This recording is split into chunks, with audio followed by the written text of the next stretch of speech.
Boa noite a todos e sejam muito bem-vindos à 28ª live. Sim, já estamos aqui com 28 conversas do Entre Linhas, um espaço de conversa norteado pelas palavras de escritores, tradutores e outros intervenientes no processo da escrita de um livro sobre o próprio livro.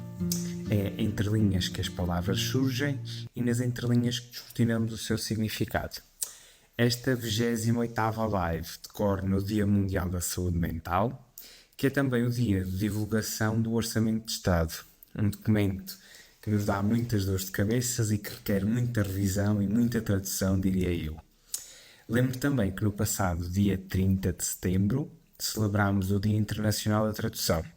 Assim, voltamos a dar destaque a esta vertente que garante a massificação e o acesso a determinadas obras, e para além disso, desta feita, exploraremos ainda outra das vertentes arredadas dos holofotes, a revisão. Assim, decidi convidar e lancei o reto desafio a alguém que integra o projeto Oficina Caixa Alta, Guilherme Pires, que nas suas palavras é fundador e lacaio-mor então da Oficina Caixa Alta e é também tradutor nos pares inglês, português e espanhol português, editor e revisor de texto, coordenador de projetos editoriais e consultor editorial. Portanto, sem mais delongas, vou adicionar o Guilherme à conversa, porque é para ouvir que aqui estamos. Enfim, bolas que empreitada. Olha, antes de mais, desculpa este atraso. A live começou depois do que é suposto, porque eu estava a adormecer a minha filha mais velha, a Julieta, e foi mais demorado do que eu pensei. Enfim, Isto é assim, a vida acontece, não é? exato, exato. É mesmo assim. Olha, antes de mais, eu gostaria de agradecer o facto de teres acedido aqui a este meu convite para falarmos então aqui um bocadinho destes temas. E eu, já por causa disso, e aqui até em mote, dando um mote para a nossa conversa, rodeei-me aqui de alguns livros. Uhum. eh, os elementos da oficina Caixa Alta tiveram alguma participação. Portanto, eu Boa. fui aqui às minhas estantes e fui tentar ver então aqui de alguns livros. E portanto, há este que agora tem recentemente e portanto está a ser muito badalado, não é? Que eu este ainda não li, infelizmente. Os próximos dois eu já li e recomendo os dois, que é este Ah, sim, e, sim. e este. Ótimo. Fosse hoje o dia também do Nobel da Só Literatura, que o Nobel da Literatura, participações muito diferentes, é verdade, e sim, também. portanto também deixar aqui uma recomendação de uma Nobel. Ah, eu se calhar parto já para as perguntas. Força, força. Então, a primeira pergunta é: em que é que consiste a oficina Caixa Alta? Isto também para tentarmos perceber quais é que são os serviços e quais é que são as, as tarefas e Uhum. que é que podemos esperar então da oficina Caixa Alta. Ok. A Oficina Caixa Alta presta serviços na editorial, especializados em literatura, mas fazemos outras coisas também noutras áreas. Tudo tem a ver com texto. Nós começámos em 2017 ou 2018, salvo erro. Eu, a Madalena Caramona e o Nuno Quintas. Eu tinha saído da 2020, que é a atual Penguin, em 2017. E nessa altura filo já com a intenção de me lançar como profissional independente. Portanto, eu estava a ter um bom percurso na 2020, só que senti que não queria mais trabalhar numa estrutura fechada, empresarial, com tudo o que isso tem de menos bom. Principalmente a pressão que eu sentia e que não estava a conseguir enfrentar. Enfim, saí e coincidiu também com uma altura em que o Nuno Quintas também se lançou como profissional independente. Ele estava ligado à Booktailers, Uhum. esteve durante muito tempo, chegou a ser até co-proprietário da empresa e a trabalhar também já na Booktailers no seu percurso enquanto The Book Company, que é o nome da empresa agora.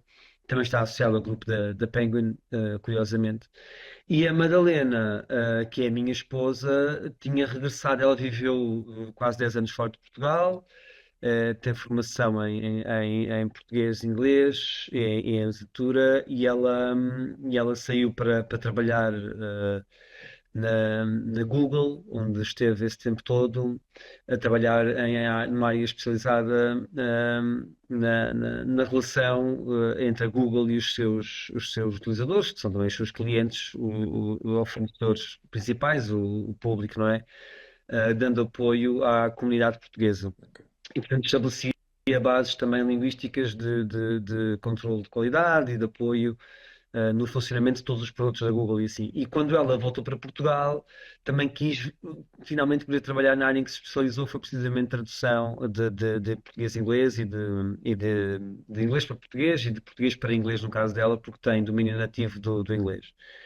E então decidimos criar a Caixa Alta, que é uma oficina editorial, não é uma empresa, é uma marca, em que nós reunimos as nossas três pessoas, no fundo, para tentar ir gerindo os nossos trabalhos, os nossos clientes, partilhar também esse trabalho e a nossa experiência e fazemos-lo na tradução, na revisão, na coordenação editorial e por vezes também em consultoria editorial.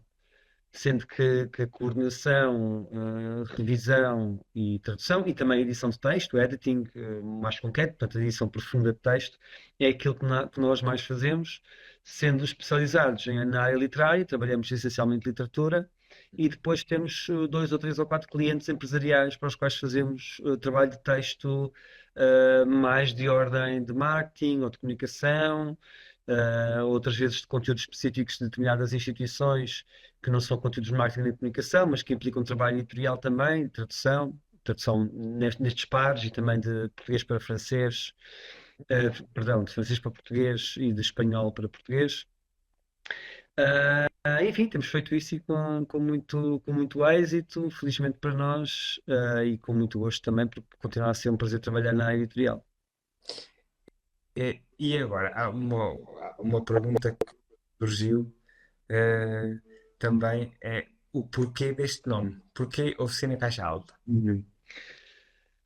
Ah, Tem que ver com a origem do termo, da expressão caixa alta, não é? Que deverás saber qual é, tem que ver com a utilização da palavra nas empresas tipográficas antigas de produção de jornais e de conteúdos impressos, livros também, em que eles dividiam os tipos móveis entre as caixas onde estavam os tipos móveis em minúscula e as caixas onde estavam os tipos móveis em minúscula. Então a caixa alta eram as maiúsculas e caixa baixa eram as minúsculas. E nós decidimos usar esse nome porque para já tem tudo a ver com o nosso trabalho, não é? Com os livros e com passar texto para papel, fixá-lo no papel, e depois porque achámos que era interessante fazê-lo com a caixa alta por ser uma espécie de ambição nossa de poder, como que pôr a palavra onde ela merece estar, que era um ponto alto, nada contra as minúsculas, obviamente, mas foi só uma utilização engraçada de uma expressão muito corrente no meio e de que nós gostamos, sim, é isso. Nós também fazemos uns livrinhos de vez em quando, publicamos, temos umas traduções nossas e publicamos livros de vários autores e temos uma coleção de poesia que são livros inteiramente batidos à máquina, neste caso usando máquinas de escrever, e que se chama Letra de Máquina na coleção. Mas isso é uma atividade que nós fazemos enquanto Caixa Alta, só que muito paralela, porque não é o nosso negócio sequer, não é, o objetivo aí não é fazer negócio, é ir publicando livros à medida principalmente que o tempo e que o dinheiro permite, tentando recuperar o investimento. O lucro não é o propósito. Ok. E agora, algo que, portanto, já fui falando com outros tradutores e é algo que eu tento perceber se existe aqui alguma relação nesta metáfora, se existe aqui alguma veracidade. Uhum. Traduzir é reescrever um livro. Traduzir é reescrever um livro, sim.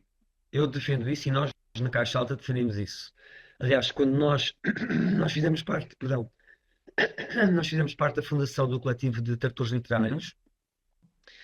Neste momento já não estamos no coletivo, nós fomos uma parte muito ativa no início do coletivo e do seu trabalho, e um dos pontos de partida era esse, era o facto de o trabalho do tradutor ser eminentemente um trabalho criativo, de criação artística, principalmente o tradutor literário, aqui no sentido do tradutor que traduz literatura, mas não se restringe a isso. Qualquer tradutor tem um ato criativo subjacente, que é o de recriar um texto original numa língua diferente.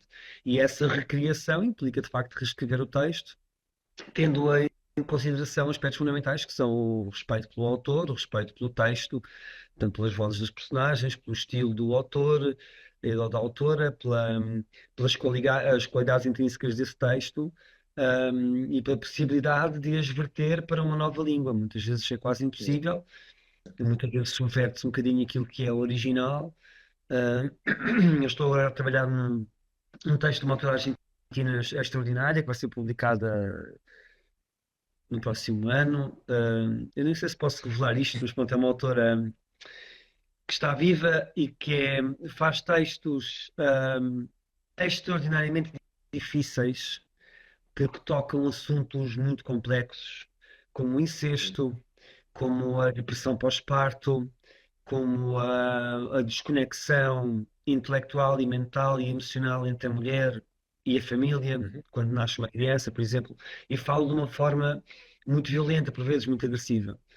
E uma coisa que a autora diz nas entrevistas é que ela tem livros, inclusive, censurados em alguns países, e ela diz que acha inacreditável que isso aconteça, porque a ficção, em particular a ficção literária, tem sempre de partir do pressuposto que aquilo que está a ser escrito não é o autor, Exato. nem a vida do autor, nem necessariamente uma mensagem que o autor defenda, não é certamente uma mensagem que ela defenda, só que ela trabalha com pura ficção. E, e no meu caso, enquanto homem, a tentar traduzir uma mulher autora, não é? Em cujos romances as personagens principais são femininas e têm uma voz absolutamente marcante e que é profundamente feminina também na maneira como violenta a concepção que nós temos do papel da mulher na família enquanto mãe. Tenho um desafio brutal em mãos, que é tentar ser essa mulher que não sou Uhum. e simultaneamente respeitar, perdão pela minha voz, tentar respeitar depois todas as questões linguísticas e gramáticas e etc. Que o texto comporta, porque ainda por cima ela foge muito a essas questões. Portanto, o texto é muito livre do ponto de vista estilístico, é muito bom por aí. Mas é só um exemplo de como é difícil fazer isto, é muito difícil e implica de facto um ato criativo. E eu queria também dizer isto, dar este exemplo, porque consultei a tradução para inglês americana, Uhum. foi feita por duas tradutoras diferentes em simultâneo, que trabalharam em conjunto precisamente porque estavam a ter dificuldades em interpretar o texto. E a autora, que é argentina, como eu referi, não fala inglês, diz ela por culpa dos pais que proibiram de aprender o idioma do Império Pérfido americano, segundo o que eles diziam, né? Portanto, tinham os Estados Unidos em muito pouca conta. Então ela não fala inglês, embora ela compreenda perfeitamente o inglês. Há muitas entrevistas em que ela entrevistas com as próprias tradutoras, conversas com essas duas tradutoras em que ela ouve-las em inglês e percebe e responde em espanhol, mas a questão é que ela não pode dar-lhes o apoio que normalmente um tradutor pode dar desculpa, que um autor pode dar a um tradutor durante este Uhum. trabalho. Porque a pessoa tem dúvidas e pode eventualmente chegar à fala com o autor e fazer perguntas, não é? Ali isso não aconteceu. E eu, ao cotejar aquela tradução, percebi que elas prestaram-se a liberdades muito estranhas. Elas alteraram muitíssimo, não só o ritmo do texto, porque quebraram frases que são frases contínuas, ela tem parágrafos gigantescos sem vírgulas nem pontos finais, e elas criaram frases, usaram pontos finais quando não há pontos finais, por exemplo, como também suavizaram grande parte da linguagem. E eu não sei, porque nunca falei com a autora, mas caso a autora venha a Portugal, a única coisa que quero perguntar é se ela conhece aquelas traduções profundamente e o que é que ela pensa sobre aquilo, porque eu, enquanto leitor, neste caso leitor privilegiado, que é leitor tradutor, e fiquei muito desiludido com aquelas traduções. E por outro lado, ganhei até um certo ânimo para a tradução que eu estava a fazer, porque percebi, não, o caminho que eu estou a seguir é que é o caminho certo, porque é o caminho da autora. O outro não é. O outro de facto, é uma recriação, lá está lado criativo, mas que foge um bocadinho à autora e com isso traindo, digo eu, profundamente a verdade daquele texto, que está muito mais suavizado do que ele é no original. Ok. Lá está, é escrever, mas sempre respeitando o autor, não é? Certo? certo? E esse é o papel dos tradutores, é o papel dos revisores quando veem os textos, é o papel dos editores e dos assistentes editoriais quando fazem a edição dessas traduções. Todas estas pessoas têm de jogar sempre com base nessas regras. E este é um trabalho complexo porque muitas vezes encontramos pessoas com personalidades e com visões diferentes e tanto há tradutores que não respeitam, como há revisores que não respeitam o trabalho dos tradutores nem a voz dos autores, como há editores que também não o fazem. E eu diria que são poucos os casos em que se consegue encontrar três níveis de profissionais, todos a pensar da mesma forma. Só que também é verdade que com o diálogo depois se consegue encontrar soluções e às vezes essa diferença de opinião também é importante para que certos exageros dos tradutores sejam controlados ou dos revisores, ou para que opções estranhas dos editores também possam ser revistas quando os tradutores têm acesso aos textos nessa fase mais final da edição. E agora uma pergunta exatamente por algo que disseste, que é perceber se de alguma forma existe alguma interação entre o tradutor, ou se existe, e se é fácil, entre o tradutor e o autor. Existe, depende muito do tradutor e depende às vezes do autor também, por vezes também do editor, mas existe e não é difícil hoje em dia, obviamente se forem autores mortos, não é possível. Mas estando o autor vivo, o acesso aos autores é cada vez mais facilitado, não só porque temos os meios de comunicação que temos hoje em dia com a internet e tudo isso, como porque os autores estão cada vez mais disponíveis também para conversar com quem os traduz. Eu, enquanto editor, portanto, enquanto trabalhei enquanto editor na Elsinore e na Vogais, que eram as chancelas que eu geria na 2020, fiz muitas vezes a ponte entre tradutores e autores.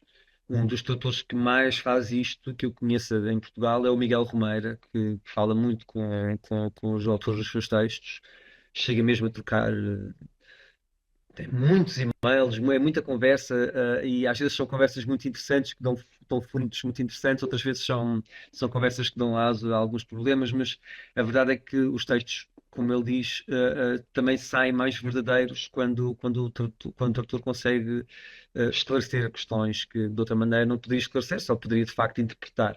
Agora, também há quem defenda que essa interpretação é necessária e que ouvir o autor pode ser contraproducente, pode levar o tradutor por um caminho que não é necessariamente aquele que o texto merece. Há autores que dizem isso mesmo, que dizem posso conversar com o tradutor, mas eu não sei se sei dar a melhor opinião, Uhum.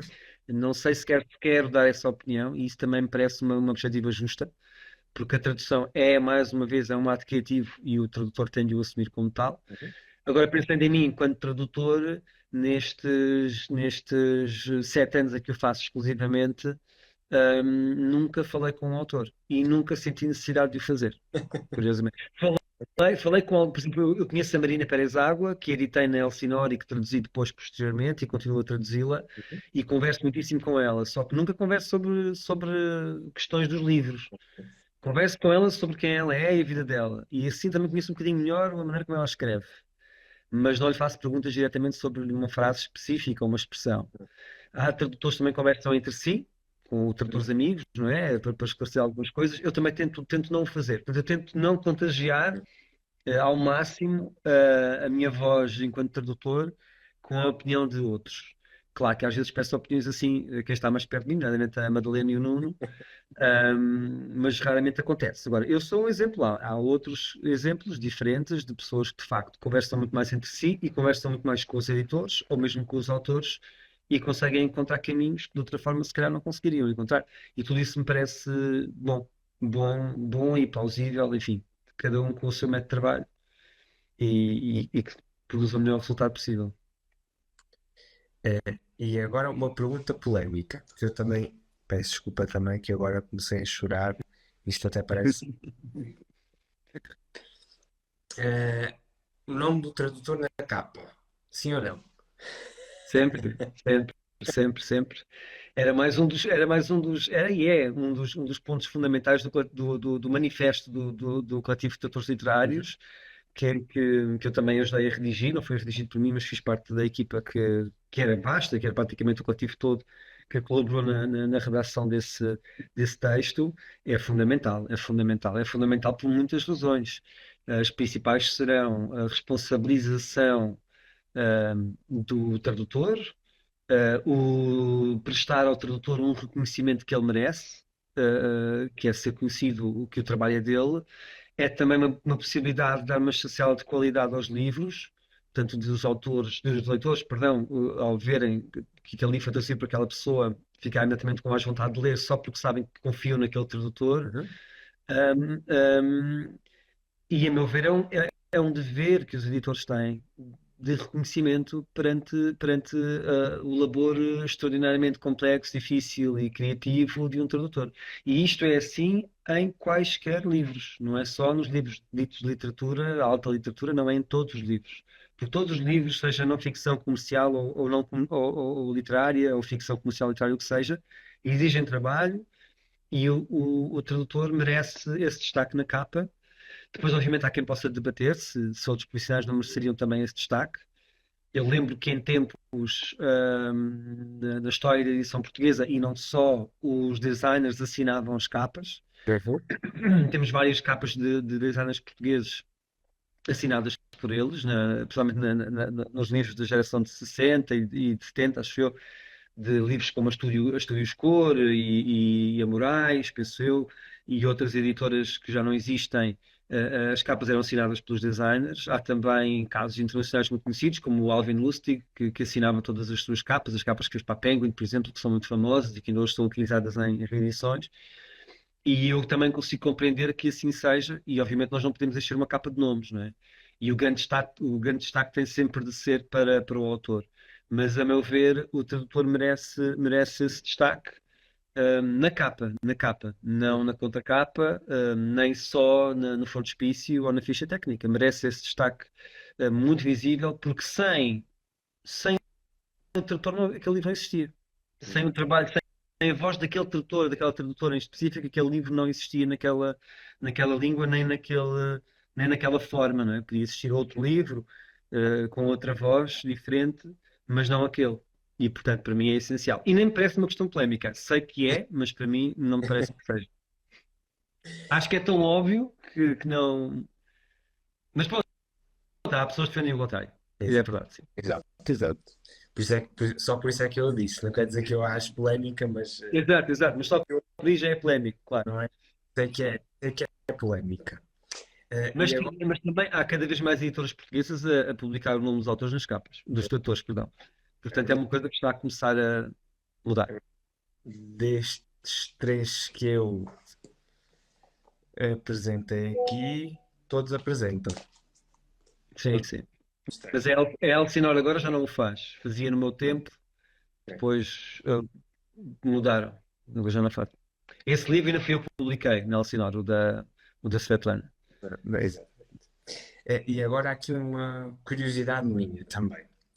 Se a nível da tradução, a tradução segue a cronologia, digamos assim, da obra original, ou é possível traduzir capítulos avulso? Ou seja, se Ah, a história como um leitor, ou. depende, não. Ficção, eu diria que não. A não ser que seja uma coisa muito específica, como o Rayuela do Cortázar, que não é depois de ser lido por uma ordem certa, e em que se calhar aí sim, talvez, mas mesmo esse livro é muito particular, também não o traduziria assim. Pegaria na ordem que o Cortázar definiu como a ordem original, ou uma Uhum. das várias, e traduziria seguindo essa ordem, sim, se tivesse sido eu a fazer o livro. Mas eu diria que ficção não. Ficção não se pode fazer isso em ficção, porque há questões de continuidade evidentes, não é? De narrativas e então em literatura, em que pode haver alterações drásticas de nomes de personagens, de características das personagens por aí fora, isso é mesmo, diria eu, proibitivo. Agora, em não ficção, também diria que à partida não, mas é mais fácil, por exemplo, atribuir um livro de não ficção para ser traduzido por vários tradutores, que necessariamente vão traduzir partes diferentes do livro em simultâneo, precisamente porque, sendo não ficção, se o estilo for muito coerente, e se não existir nada numa determinada parte do livro ou em capítulos do livro que for específico a outros capítulos, ou mesmo que exista, que isso seja possível ser gerido pelos tradutores ou por um tradutor que esteja a fazer isso sozinho, então aí sim parece-me possível poder partir um bocadinho a tradução dessa maneira.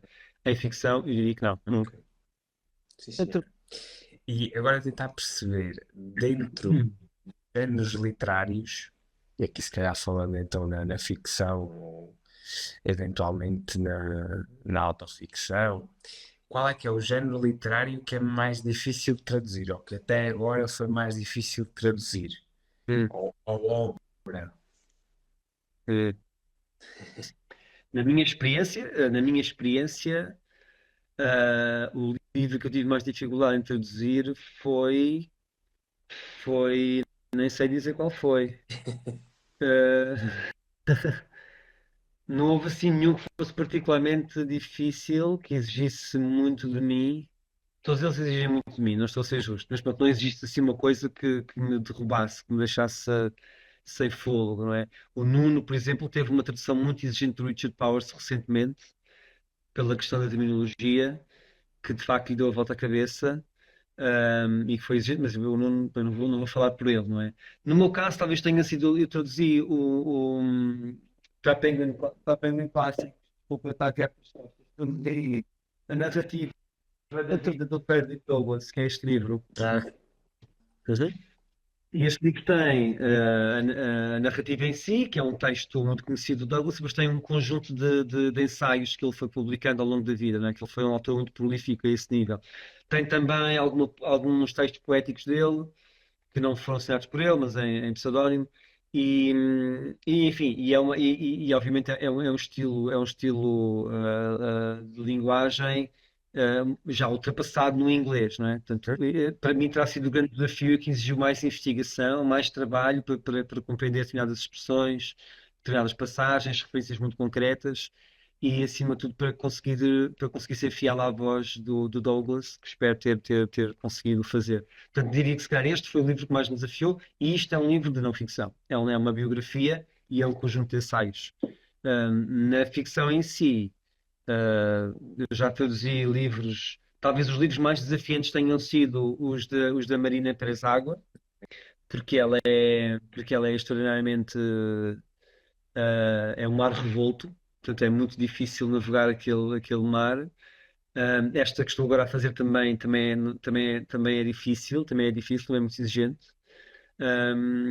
Sei lá, todos são um desafio em particular em si, não é? O da Laila, o Caruncho, foi também muito, muito interessante traduzir porque foi entrar naquela narrativa de terror, mas um terror com aspirações políticas, que também exigiu de mim, mais uma vez, coisas diferentes. Enfim, é isso, é isso. Não sei se posso dizer que na minha experiência existe propriamente assim um estilo ou um assunto ou um autor particularmente complicado. Agora, imagino, por exemplo, que quem traduza, ah, entre- pegando só em autores portugueses, quem traduza a Lobo Antunes, que ele encontrou ali um obstáculo, até entrar no estilo, que ele é um obstáculo difícil de transpor, não é? Não é impossível, mas não é assim muito fácil.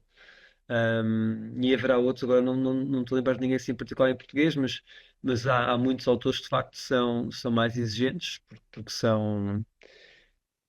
todos os autores da cultura beatnik, por exemplo, não é? Se os autores beat em que usam muito o fluxo de pensamento por aí fora, aquilo muitas vezes é ilegível. Traduzir o Bob Dylan, não imagino o pesadelo que é.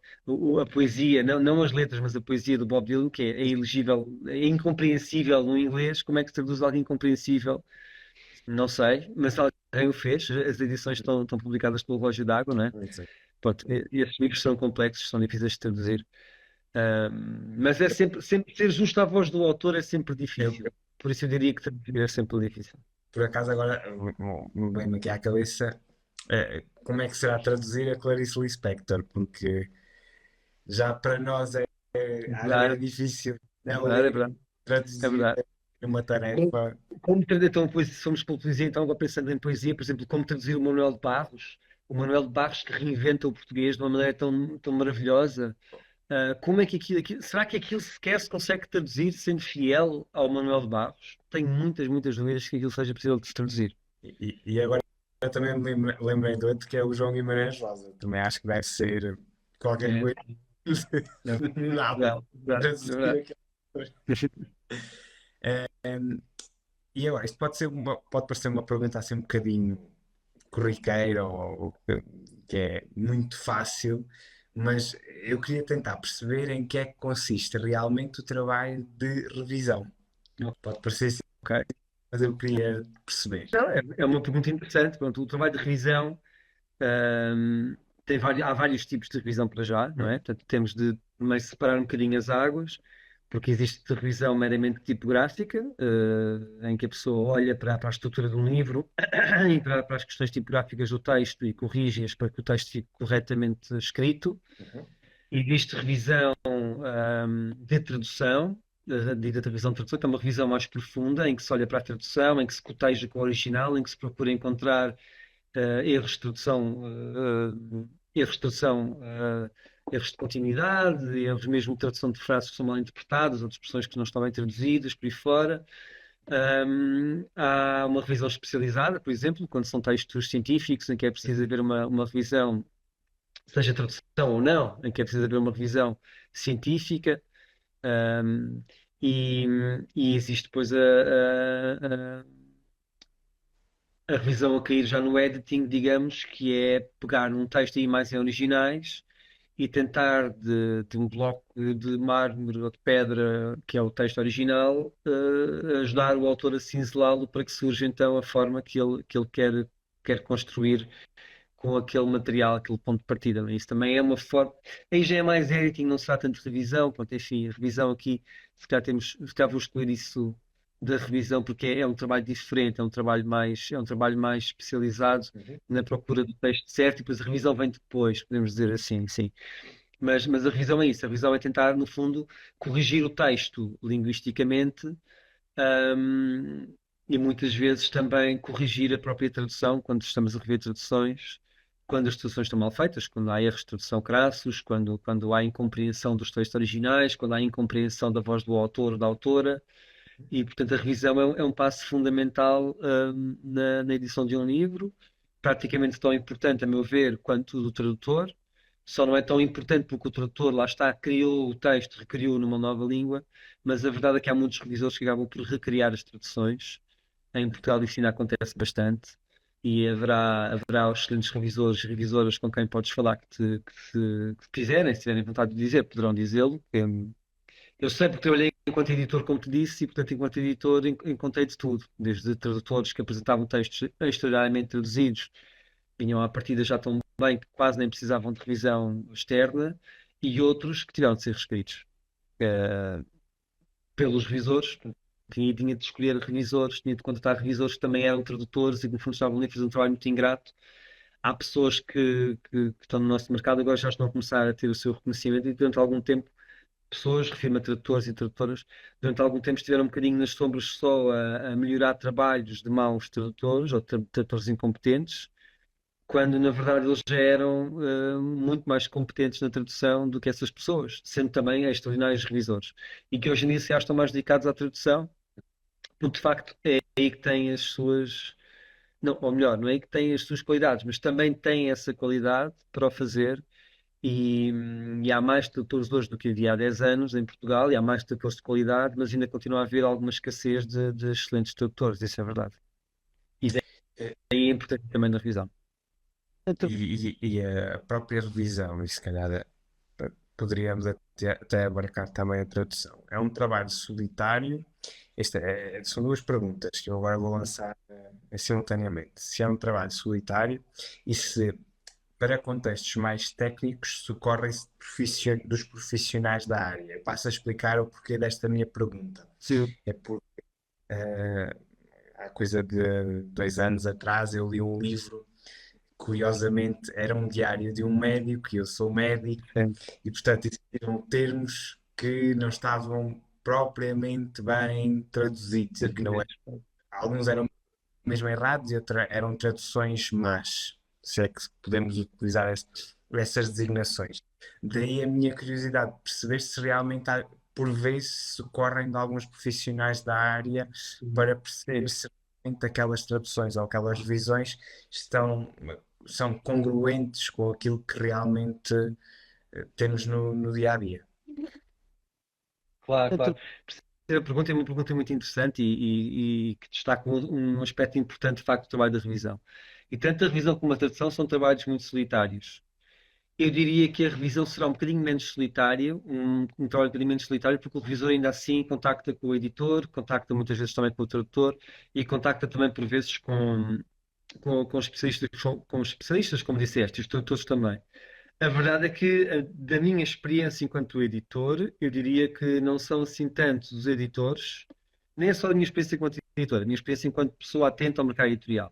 Não são assim tantos os editores que contratam revisores especializados ou que contratam revisores linguísticos e revisores científicos, digamos, para garantir a certeza das traduções, quando são traduções mais técnicas ou quando têm, de facto, elementos técnicos que são fundamentais, seja em ficção ou não ficção, e que merecem ser vistos por pessoas dessas áreas. Eu acho que isso não acontece não por falta de vontade, mas por falta de tempo e falta de dinheiro. No mercado editorial português, como acontece, aliás, hoje em dia em quase todos os mercados editoriais, o tempo escasseia, a vertigem da publicação obriga a um trabalho incrivelmente rápido, demasiado rápido para o que deveria ser o tempo de trabalho de um texto. E depois as margens dos editores são muito exíguas. Os editores de empresas editoriais fazem muito pouco dinheiro. É um negócio que dá pouco dinheiro a ganhar, especialmente em mercados pequenos como o nosso. E, portanto, acrescentar custos como uma revisão técnica a um livro que já é traduzido, a tradução já tem um peso muito grande na estrutura de custos do livro, pode de facto por vezes ser aquilo que impede o livro de ser publicado. E às vezes os editores têm de escolher entre tentar contratar os tradutores mais certos e depois fazer figas para que eles consigam fazer um trabalho bem feito, ou caso exista alguma margem financeira, contratar de facto alguém, dar o texto a ler a alguém especializado na área. Tenho pena, lamento que não tenha acontecido contigo ler um texto que não estava bem traduzido a esse nível. Este também já me aconteceu. Há um caso que até é relativamente famoso e acho que posso referir, não vou referir nada nem ninguém, que é as primeiras edições do primeiro livro do António Damasio. Uhum. Sim. Sabes que ele escreve primeiros livros em inglês, não Uhum. é? Depois são traduzidos para português. E as primeiras edições do primeiro livro dele, publicado em português, foram traduzidas por ele. Uhum.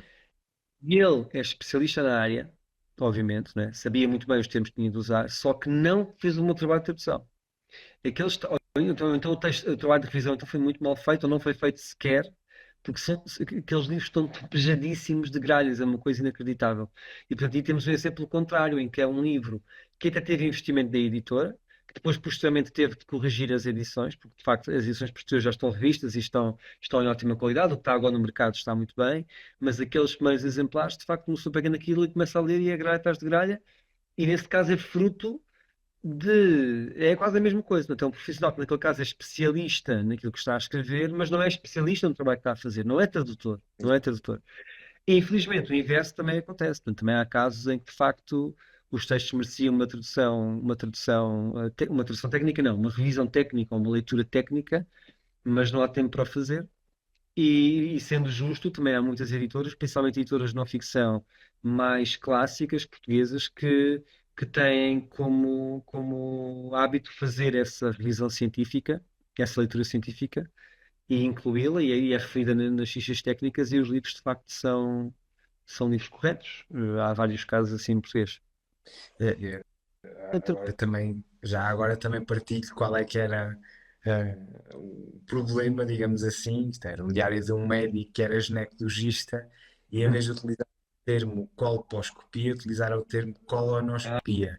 E ele meu Deus. depois enviou Pois, um mail à editora e por acaso a editora depois enviou uma resposta a dizer que iria ser corrigido pois. na edição seguinte e E realmente foi. depois foi. Enviaram depois um mail com a página e realmente foi corrigido. Ainda bem, porque esse de facto é gravíssimo, assim. Mas repara, essa nem é uma questão técnica, essa não devia ter escapado nem à tradução nem à revisão, portanto, acontece. Lá está, é um trabalho que é solitário e é cansativo, Uhum. porque também do lado dos autores e dos revisores o tempo escasseia e muitas vezes escapam gralhas desse tipo, que são só gralhas, não são erros por falta de conhecimento de cultura geral ou de conhecimento, são gralhas, muitas vezes pode ser uma gralha, a palavra é semelhante, em termos sonoros, chama grelha de digitação, pode ter sido o Word a corrigir automaticamente, nem sequer sabemos que não foi isso, né?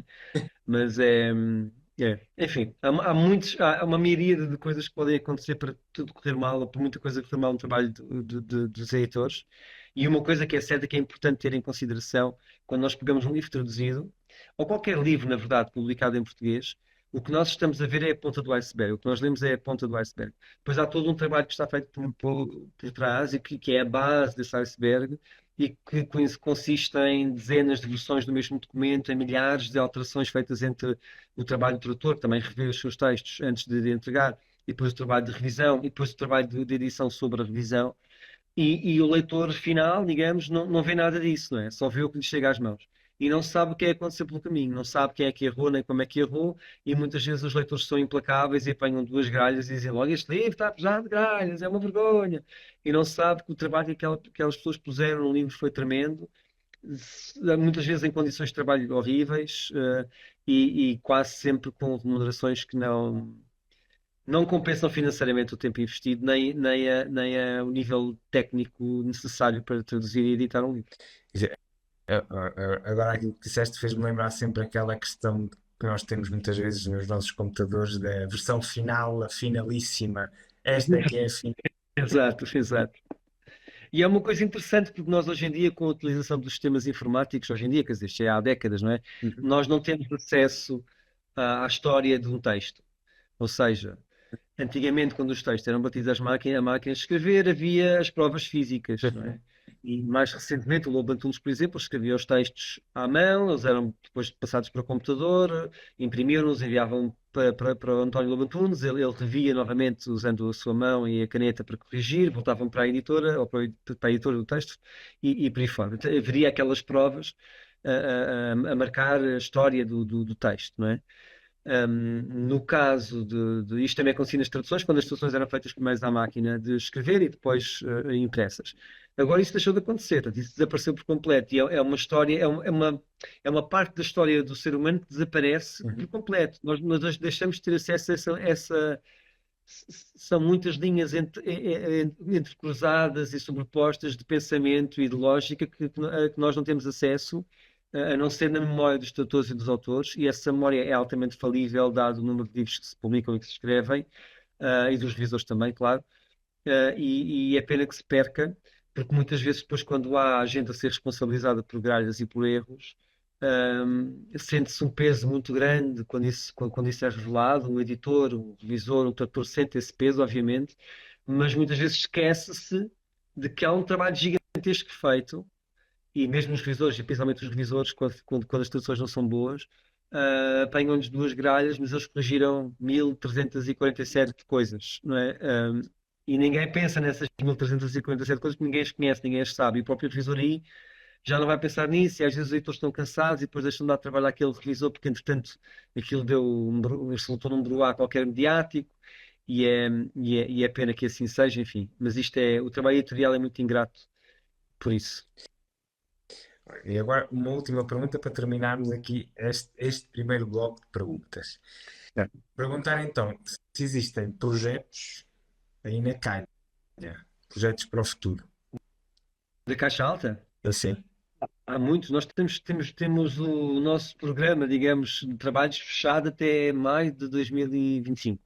Ok. Portanto, estamos todos a fazer traduções. Temos todos traduções na calha já no próximo ano, planeadas, e algumas revisões também. O Nuno tem várias formações, o Nuno dá formação. E no que diz respeito aos nossos clientes empresariais, temos trabalho que é constante, também para já planeado para o próximo ano, sendo que uma coisa que nós queremos fazer é investir um bocadinho mais nesse tipo de clientes empresariais. Queremos também trabalhar mais com fundações ligadas à área da cultura. Este ano fizemos um trabalho com o Gulbenkian, que foi a coordenação editorial do catálogo da exposição do Cisa Vieira na Gulbenkian, e, eh, e também dos próprios materiais que estavam impressos lá, que diziam respeito às. Não sei se viste a exposição, mas aquilo tinha um conjunto de mesas que espelhavam a obra do Cisa ao longo do tempo. As mesas estavam organizadas por verbos, cada verbo correspondia a um conjunto de obras e a um conjunto de conceitos ou de técnicas usadas pelo Cisa Vieira. E aquilo deu um trabalho muito grande de revisão e de edição de texto e de preparação de texto para ser feito, e foi um trabalho que nos deu muito para se fazer. E por isso é um tipo de trabalho que nós gostaríamos de fazer mais no futuro, nunca abandonando os livros, nem a editorial mais tradicional, digamos. Mas temos muitos projetos. O problema é que não podemos falar muito neles, porque não são nossos, não é? Sim. São traduções e revisões de editoras, e não queremos trair a confiança desses nossos clientes, não é? Da nossa parte, diz respeito a nossa publicação de textos, vamos publicar ainda este ano dois livrinhos pelo menos. Eu gostava de publicar outro. Os que vamos publicar são um livro da Amélia Muge. A Amélia Muge vai lançar um disco sobre gatos, de músicas que ela escreveu sobre gatos, e ela acompanhou esse seu trabalho. Aquilo começou, na verdade, com um livro que ela estava a fazer, ilustrado por ela, porque ela também faz desenhos e ilustra, e ela estava a fazer um livro que reunia poesia sobre gatos e textos dela sobre gatos e assim. Mas depois convenceram-na a pegar naquilo e fazer um disco. Ela lá fez o disco, vai lançar o disco e em simultâneo vai lançar esse livrinho, e nós vamos apoiar na distribuição a publicação desse livro. Portanto, não vai ser nosso, caixa alta, mas vamos trabalhá-lo como se fosse um livro do nosso catálogo. Vamos publicar um livro do meu pai, que se chama José Dias Pires, e que escreveu um livro chamado. Escreveu vários livros, mas um deles chama-se Contraditório dos Peixes, que é um livro muito interessante, que é sobre o que diriam os peixes ao padre António Vieira se pudessem replicar hum, aquilo que ele lhes disse a eles, não é? Sim. E portanto é um livro interessante também porque espelha muito, de uma forma ficcionada, a vida do padre António Vieira, e é muito giro. Não é por ser do meu pai que o vamos publicar, é porque gostamos dele, e calha o apelido ser o mesmo que o meu. E depois vamos continuar a publicar os livros de Raquel Gaspar Silva, que eu comecei a publicar na Elsinore e que entretanto migrou para a Caixa Alta. Vamos publicar um conto dela, ah, talvez ainda este ano, e de certeza absoluta no próximo ano vamos republicar o primeiro romance dela, que foi publicado originalmente na Elsinore, e um segundo romance no qual ela está a trabalhar agora, se ela entretanto conseguir terminar, em 2025. E estes são os livros que temos assim na calha para a Caixa Alta, sendo depois ainda há duas hipóteses para a coleção Letra de Máquina de Poesia, que é um livro da Mariana Varela, uma poeta brasileira, que também que aquele livro já está publicado, seria uma segunda edição, mas o livro está esgotado, portanto nós gostávamos de lhe dar uma segunda vida, e é um livro de um outro autor português, mas que entretanto vai publicar também uns poemas de outra editora. Pronto, eu não quero gerar aqui confusões, por isso também não vou falar sobre esse livro, mas enfim, há caminho a percorrer também por aí. Isso é. Portanto, muitos projetos na calha, não é? Não faltam projetos. Eu falo, não, isso não. Então, agora passamos para uma fase um pouco mais pessoal. E a primeira pergunta que eu faço sempre é: como começou a paixão pelos livros? Portanto, Ah, ok. Pronto, a mim obviamente é comigo que estás a falar, mas Helena, eu não diriam respostas completamente diferentes. A Madalena é leitora desde pequenina, e estudou literatura, o Nuno também. Eles têm uma experiência de vida semelhante a esse nível. Eu não tanto. Eu em miúdo era um miúdo agarrado à bola de futebol, a estar na rua, a brincar com os meus amigos.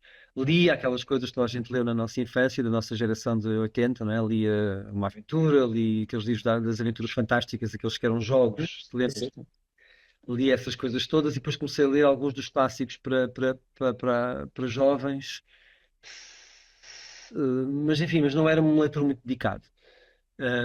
Não fui também durante o secundário. Durante o secundário estudei Humanidades, li aquilo que era suposto ler, para estudar Humanidades. Comecei a apaixonar-me aí pela poesia, foi aquilo a que me comecei a dedicar enquanto leitor, foi isso, mas eu só me apaixonei de facto pela leitura, na faculdade, porque eu estudei Ciências da Comunicação no Instituto Superior de Ciências Sociais e Políticas, e aquilo foi um curso tão mau, tão mau, tão mau, tão mau, que eu dei por mim a dedicar o meu tempo àquilo que de facto me dava prazer. E a minha primeira pergunta foi: o que é que me dá prazer? Não sei o que é que me dá prazer na vida, porque não, aquilo que eu fiz a miúdo não é o que quero fazer agora. Não queria ser futebolista, não queria estar com os meus amigos e tal, mas não era isso que eu queria fazer da vida. E depois percebi: não, eu gosto muito de livros e de literatura e de ler, e há muito tempo que ando a adiar isto, porque ainda por cima tenho uma irmã que é uma extraordinária leitora, e que era também uma leitora extraordinária desde pequena, de tudo, poesia, ficção, fantástico. Eu tinha uma biblioteca enorme em casa, os meus pais também, minha mãe, meu pai são leitores extraordinários. Não me faltava livros em casa para eu poder ler. E, portanto, o que fiz nessa altura, portanto, com 19 anos, provavelmente foi começar a pegar nesses meus livros e a encontrar caminhos, principalmente na poesia, que me agradassem. Descobri o Ribelo, descobri o Alberto, na altura, agora já não gosto tanto dele, mas na altura me fez muita impressão, impressão positiva. Descobri o Alberto Helder, enfim, esses autores de poesia mais que toda a gente chega, os livros mais conhecidos do Pessoa, assim, que mais nos tocam. Foi tarde, para aquilo que costuma ser um percurso de um leitor, digo eu, que trabalha em edição, mas foi suficientemente intenso para que eu de repente começasse a desbravar caminho e a descobrir autores como o Paul Celan e o Robert Balser e outros assim, que de facto me abriram as portas da literatura nessa altura e nunca mais deixei de ler. E depois, quando decidi deixar de ser jornalista, fui jornalista durante muito pouco tempo, 2 anos e meio. Quando decidi deixar de ser jornalista foi para trabalhar na área de investigação em ciências da comunicação. Não correu bem, correu bem em termos académicos, mas correu mal na, na ideia que eu tinha da academia e percebi que a academia era um espaço altamente fechado, cheio de preconceitos e de caminhos já pré-definidos, então percebi que por ali não era, só consegui arranjar trabalho numa empresa muito má, mas que tinha uma coleção de livros sobre gestão de meios de comunicação social. Tinha uma revista chamada Média 21, que era uma revista que nasceu num contexto universitário e depois foi comprada pelo senhor que era o proprietário daquelas empresas. E a empresa era muito má, porque era uma empresa muito mal gerida, mas tinha de facto esse lado editorial. E comecei a trabalhar aí no meio dos livros. Portanto, transformei de um dia para a noite, transformei-me em editor, porque saiu a pessoa que estava a fazer edição dos livros, saiu, não havia ninguém para fazer isso. E eu que estava a trabalhar na área de investigação, a fazer estudos de investigação, que a empresa ganhava a nível internacional, pelos contactos que tinha, comecei a fazer os livros que resultavam desses estudos, ou a publicar livros de autores que eram amigos da empresa, que eram próximos da empresa e que eram livros interessantes dentro daquelas áreas. E portanto, vinha para o tornei-me editor, depois tive de eu próprio estudar, tentar estudar o que é ser editor, como ser editor, como trabalhar o texto, como trabalhar o livro, o que é o mercado editorial, como funciona. Isso coincidiu com o nascimento da Booktellers, na altura. Fiz uma série de cursos na Booktellers muito interessantes, porque também apanhei lá, como foram os primeiros, apanhei gente com muita, muita experiência, desde malta ligada à distribuição, a outros editores, como há pessoas da área da comunicação e editores jovens como eu, e foi muito interessante também depois para ir perceber, isto ainda não, e estou ainda a referir-me à paixão pelos livros, porque depois conhecendo essas pessoas, uma pessoa apaixona-se outra vez pelos livros, porque apaixona-se pela dimensão do trabalho de produção do livro, do trabalho de edição do texto, que é o mais importante para mim, mas também do trabalho necessário para distribuir os livros, da dificuldade que isso representa para uma empresa, de como comunicar o livro, aí já numa dimensão mais empresarial, que se calhar não é romântica e não é assim tão interessante, mas também é importante. Só que, de facto, ao conhecer outros editores e editores da velha guarda, percebi de facto a importância de saber trabalhar o texto e foi uma coisa que quis fazer desde sempre e que fiz sempre enquanto fui editor, e que ainda faço hoje nos livros que vou editando, que são muito menos do que os que fazia antes, não é? Mas eu sempre fiz questão de, embora não tendo tempo, e disso, na verdade, na 2020 ser uma coisa que era um bocadinho vista como tempo desperdiçado, eu tinha sempre cuidado de editar os livros ao máximo e de trabalhar os textos com os autores para os melhorar o máximo possível dentro das minhas capacidades, enquanto estava a vestir aquela pele de editor. E essa paixão pelo livro é uma paixão que, no ponto de vista, é crescente, porque quando deixar de o ser, eu vou migrar para outra coisa qualquer. E acho que já estive mais longe dessa migração, na verdade, porque já começo a ter mais dificuldade em encontrar livros que me mudam, que me transformam, que me tocam. Não sei se isso é fruto de um decréscimo da qualidade do que é publicado em português, ou do que é publicado e que eu vou lendo também noutras línguas, se é fruto de uma couraça que eu ganhei com a vida e que me fez simplesmente desinteressar-me por determinado tipo de coisas e interessar mais por outras que são mais raras, que são mais incomuns. Mas enfim, é uma paixão, no fundo, é uma paixão tardia e crescente, diria eu, a minha. Sim, sim. E que continua aí com a chama bem acesa. Se não continuar, não há problema.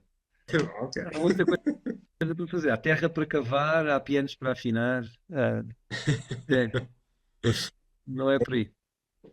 E eu gosto particularmente também de fazer aqui alguma conexão entre as diferentes artes. E uma das conexões que eu tento realizar é entre a própria literatura e a música. Uhum. Portanto, e eu tento realizar isso numa playlist que tenho, que, que se chama exatamente Entre Linhas. E então a próxima pergunta é para que consiga amelhar mais alguma contribuição para essa playlist. E é perceber se há alguma música ou músicas ligadas ao processo de tradução ou de revisão, ou seja, se enquanto estamos imbuídos no trabalho, pronto, isso pode depender do livro e podemos eh, lembrar do trabalho mais recente, mas é se existe assim, se vem à cabeça alguma música ou músicas ligadas a estes dois processos. É uma pergunta interessante. No meu caso, não.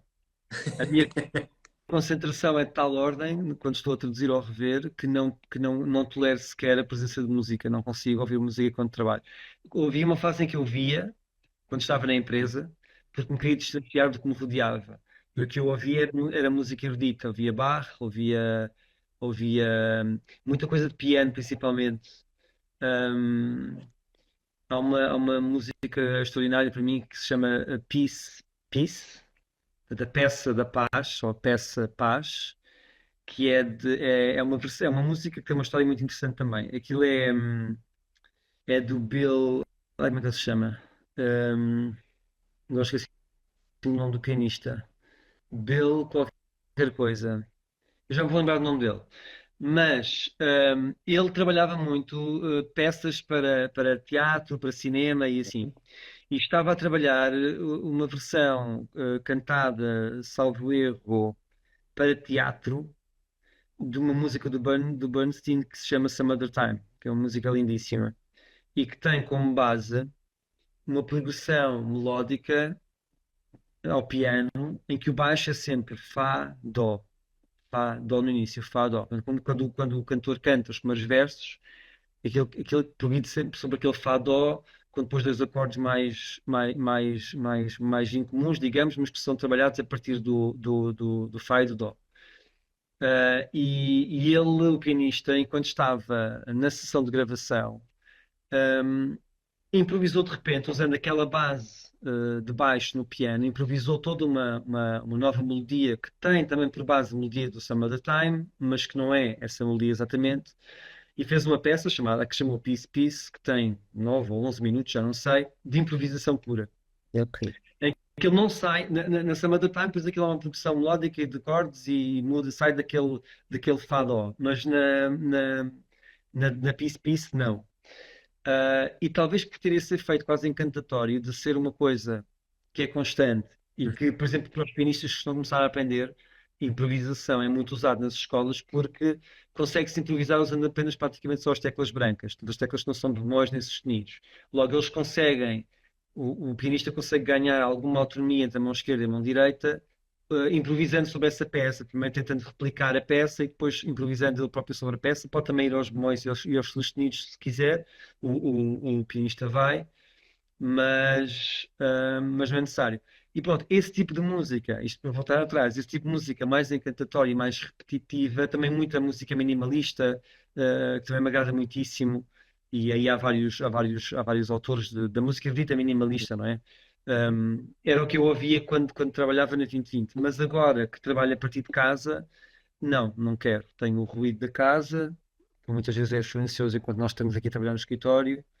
Ahm, Às vezes tenho o ruído dos miúdos, quando estou a trabalhar e eles estão ao pé de mim, e eu consigo trabalhar agora com, sabes, rodeado desses ruídos, não preciso tanto da música. Essa é a minha experiência e não muda da revisão para a tradução, mudará para a escrita. Eu às vezes também escrevo, e na escrita, não enquanto escrevo, mas antes ou depois, se calhar a música pode ditar-me caminhos, por exemplo, mas não é uma coisa propositada, nem tem um método, portanto, pode acontecer como pode não acontecer, e pode acontecer, nesse caso, ouvir música, como ouvir um pássaro, como ouvir uma rã a coachar, ou um gato a miar, o que seja, não é? E são sons que podem inspirar palavras, pronto, digamos. Mas na tradução e na revisão, como há um trabalho que é simultaneamente criativo e simultaneamente. ahm, Bill Evans, exatamente. Obrigado ao Hélder Eduardo Setbard, qualquer coisa. Mas é o Bill Evans, exatamente. É. Enfim, na escrita é diferente, na tradução e na revisão, existindo essa necessidade de concentração, eu não consigo ouvir música enquanto traduzo. Ok, sim, Portanto, senhor. E- perdão não ter contribuído para a tua playlist.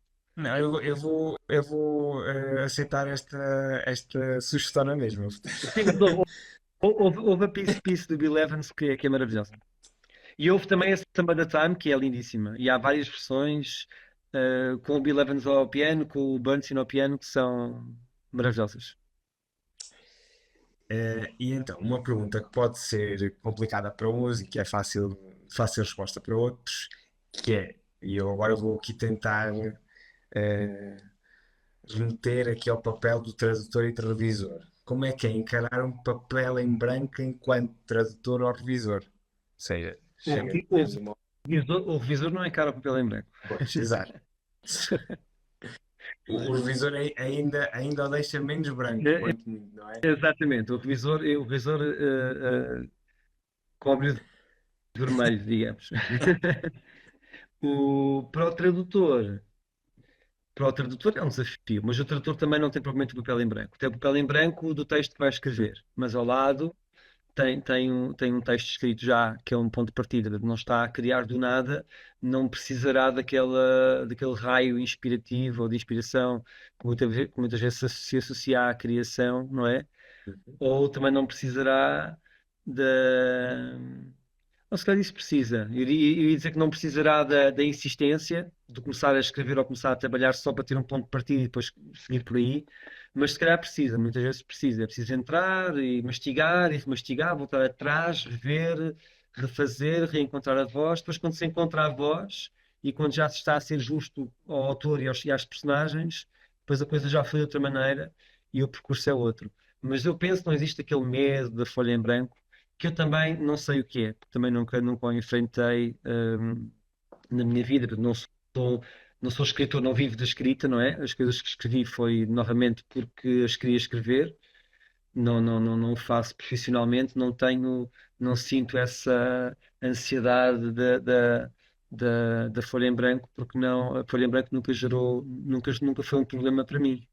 Foi só um meio para chegar a um fim que eu já tinha na minha cabeça previsto, sim. Ok, sim senhor. Também tenho aprendido isso com estas sucessivas conversas, Hum. que é, pronto, quase que é um mito, não é? O mito da folha em branco, que, pronto, parece ser mesmo só um mito, daquilo que eu me tenho. Será? Não sei. Eu há pouco tempo ouvi uma conversa muito interessante sobre o estado de fluxo, o flow. Uhum. Né? Aquele estado em que nós entramos quando estamos a fazer uma coisa da qual gostamos muito e conseguimos abstrair-nos de tudo e estamos a fazer aquilo, já não estamos a fazer mais nada e o pensamento fica como que branco, está dedicado àquilo. Esse estado de fluxo é muito associado aos atos criativos, não é? À dança, ao bailado, à música, à escrita, mas também aos atos manuais. Ah, reparação de máquinas, trabalho com madeira, trabalho nas hortas, por aí fora. E o que eu ouvi ali sobre o assunto é que o estado de fluxo pode ser transformado numa coisa quase perversa quando se transforma, quando aquilo que permite à pessoa chegar a esse estado de fluxo se torna uma profissão. Ou seja, um escritor que escreva e que escrevendo consegue atingir esse estado, se depois se torna aquilo uma profissão para ele, vai enfrentar um problema que é a ansiedade de querer estar naquele estado, que é o estado que lhe permite ser criativo e encontrar a sua voz, reencontrar a sua voz.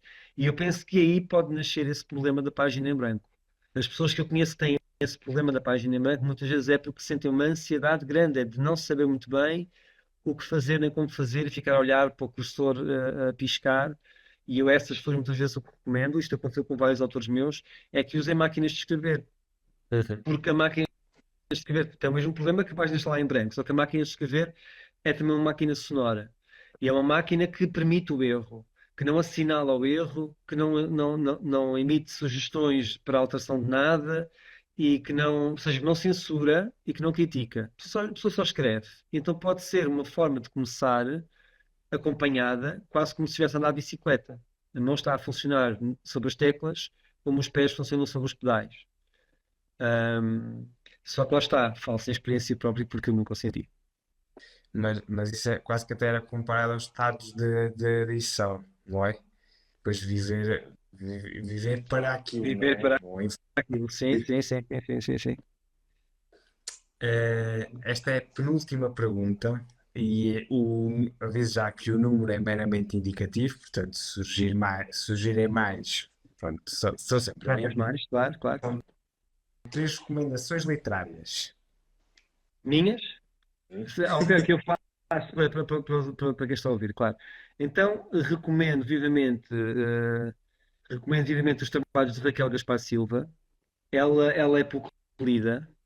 Os livros que ela publicou em Portugal encontraram boa crítica, mas poucos leitores. Uhum. Um, Nós tivemos alguma sorte porque o livro de contos que nós publicámos conseguiu chegar a uma segunda edição, mas depois subitamente parou de vender. Não percebemos bem porque, o que aconteceu. Não foi um problema de distribuição, foi simplesmente parou. Se calhar atingiu o limite do público dela.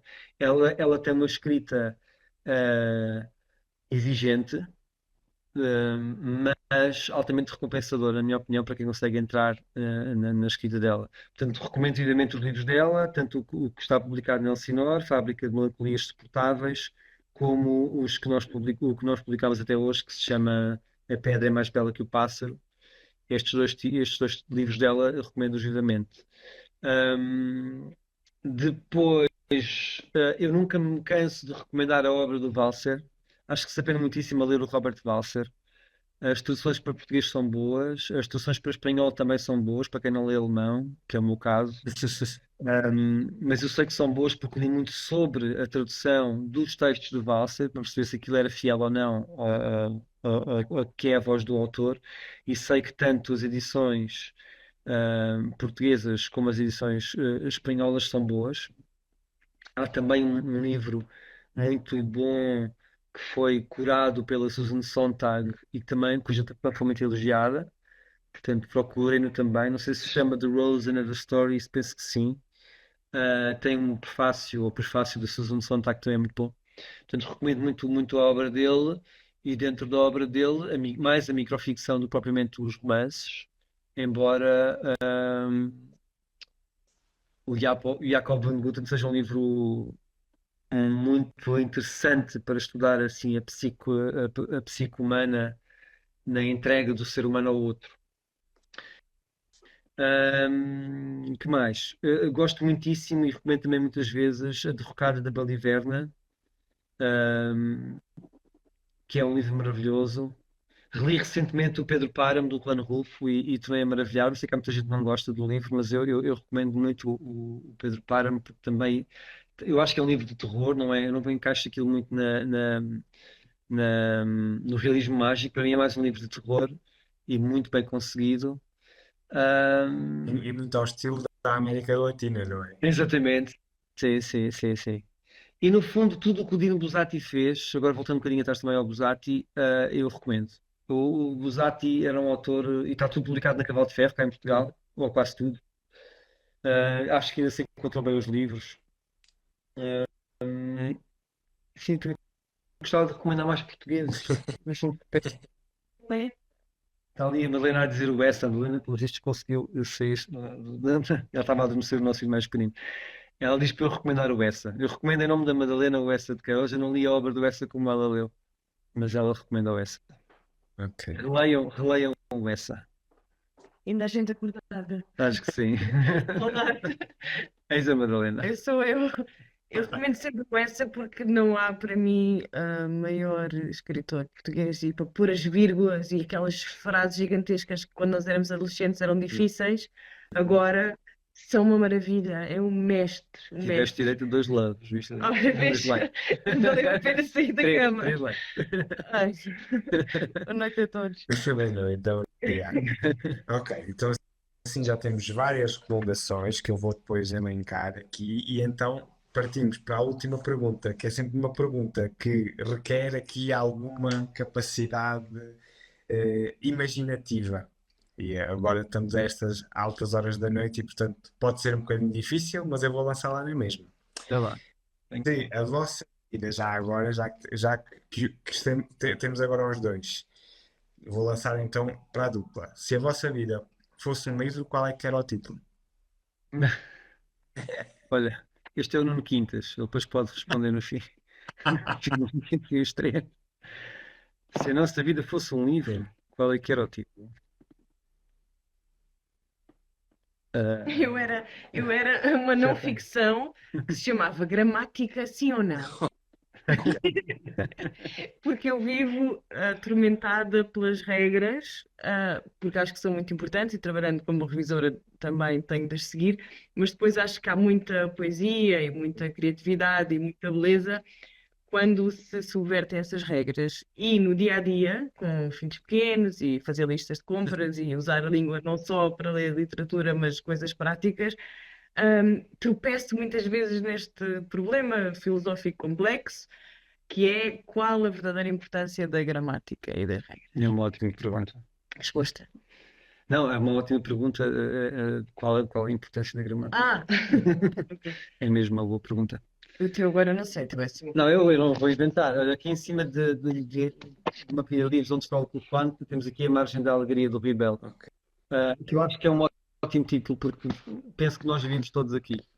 E, e é nessa margem que nós podemos encontrar ou não alguma felicidade, alguma tristeza, alguma paz, algum desconforto, algum caos, algum ruído, algum silêncio. Por isso, olha, o meu poderia ser este. Assim, de repente, não invento nada e vou ao Rebelo. Deixa Roubo o Rebelo. já, já mais pessoas fizeram o mesmo, portanto. E qual seria o teu? Nunca me fizeram essa pergunta. Agora não estou preparado. Não estás esperado, ok, então não deixes responder. Mas, hum, Roubo. teria que ser alguma coisa com. O título teria que ter a palavra dilemas ou a palavra devaneios, porque são duas palavras que eu utilizo muito. Ok. Portanto, diria devaneios de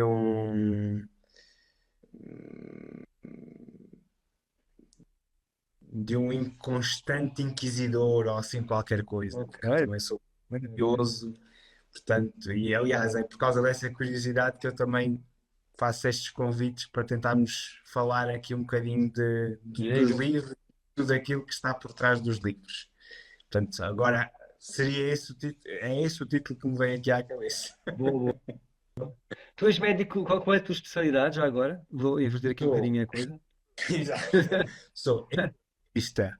Portanto, tradução, que às vezes é preciso, muitas das vezes, aliás, portanto, lido com as doenças do sangue. Exato. Ok. É curioso.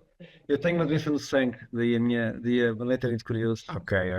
É, Deixa ser. não vou requerer os teus serviços. Não te vou chatear. Bem, problema nenhum, não há problema nenhum. Realmente pronto, é essa área com a qual com a qual tenho que lidar todos os dias. É muito curioso que tenhas não diria passatempo, não é só um passatempo, não é? Que tenhas esta dedicação também à literatura e aos livros e à escrita e que tenhas este cantinho de conversas que são tão interessantes, sendo a tua área profissional tão exigente e tão diferente. É muito Mas por acaso, agora também faço aqui um comentário. É que não sei se vocês viram, mas na semana passada decorreu em Sintra um encontro que foi o primeiro encontro nacional de artes e medicina, em que tentámos juntar. Mas em Sintra é mesmo? na vila. Sim, foi em Sintra, foi no Centro Cultural Olga Cadaval. Ah, escapamos por completo. E pronto, existiram vários blocos, portanto, não me vou esquecer de nenhum: fotografia, ilustração, dança, música, literatura, eu participei, e cinema. e teatro. E portanto, eu vim lá de peito cheio porque percebi que realmente tinha colegas e tinha outros profissionais de saúde com os quais poderia partilhar esta paixão e até integrá-la nos próprios cuidados de saúde. Portanto, Sim, giro. animado e mais do que motivado para continuar este caminho que por vezes não é muito fácil. Claro. Todos temos uma vida, não é? Claro. E nem descurando a vida de outras pessoas, mas pronto, uma vida do médico é uma vida de entrega e recebemos muito dos outros. E eu costumo sempre dizer que é engraçado porque nós trabalhamos com histórias clínicas, portanto, nós também, no fundo, aquilo que vamos a rodeados de histórias, é verdade. E pronto, foi engraçado e foi um momento de grande alegria perceber que realmente estas novas gerações estão motivadas para integrar as artes na saúde.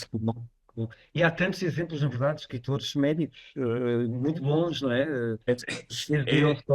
Esse é outro projeto que eu tenho, que é o projeto dos médicos escritores. Aliás, esta página começou a ficar mais animada quando eu desenvolvi esse projeto. Isso foi na altura da pandemia, em que eu comecei a calhar os médicos escritores que realmente existem espalhados e muitos deles, se calhar, esquecidos na nossa praça. É verdade. Assim, de repente, lembrei logo da obra toda do Oliver Sacks, do próprio Tony Loban Jones. O Oliver Sacks é o meu supra-sumo, é o meu herói. Eu costumo dizer, quando for a grande, ser como o Sacks. Compreendo perfeitamente. Sabes, eu não recordo o nome do livro, mas o livro em que ele fala sobre o traumatismo que ele teve gravíssimo numa perna e ele fala sobre como foi vencer o trauma que aquilo gerou nele. Ele estava a fugir de um animal. Era um touro, não era? Ele estava a fazer uma hike e depois a fugir de um animal, tropeçou e partiu a perna de uma forma horrorosa e teve de se arrastar. Não foi na biografia, não é em movimento. Não é na biografia, não é na biografia. É um livro só dedicado, não sei se chama The Phantom Limb, porque ele teve um problema de dissociação da perna, que embora ele não tenha perdido a perna, teve esse problema. Esse livro fez-me ter ataques de ansiedade. Não, é um livro tão bem escrito para quem já teve problemas de saúde graves, para quem já viveu a experiência da perda da saúde e da proximidade da finitude, que eu tenho deixado de ler o livro. Não sei se recordas disso, eu estou do lado. Porque eu adoro o Oliver Sacks e a escrita dele, acho incrível. Foi uma grande perda quando morreu e esse livro de facto mexeu comigo dessa maneira e ainda era o livro, ver se consigo lê-lo ou não. Eu já consigo ler. Eu não sei se você leram o Gratidão. Não li. Porque esse também é forte. Ok. São os 4 últimos ensaios dele Ok. Vou registrar, vou ler. Boa. Pronto, João. Se não quiserem dizer mais nada, eu aproveito já para agradecer e para agradecer aos dois. Conseguimos reunir aqui. Eu consigo. Espero que tenham gostado desta conversa. Foi ótimo. Espero. Foi ótimo. Ainda bem. Foi mesmo bom. Ainda bem. E pronto. Mais uma vez agradeço-vos o facto de terem estado aqui comigo a conversar e a passar este. E nós agradecemos o convite. Foi pena não ter estado presentes, de facto. Mas talvez numa futura oportunidade ele possa. O Gui deve ter dito que é uma profissão solitária e nós não falamos mesmo com muitas pessoas. Adultos não falam, não há muitos. A nossa experiência, foi mais falar com crianças. Sim. Os nossos filhos. E gatos. E os nossos gatos. Boa noite. Então vá. Boa noite e obrigado mais uma vez. Obrigado, João. Que estão aí também. Exato. Adeus, Marta. Adeus, Marta. Beijinhos. Beijinhos.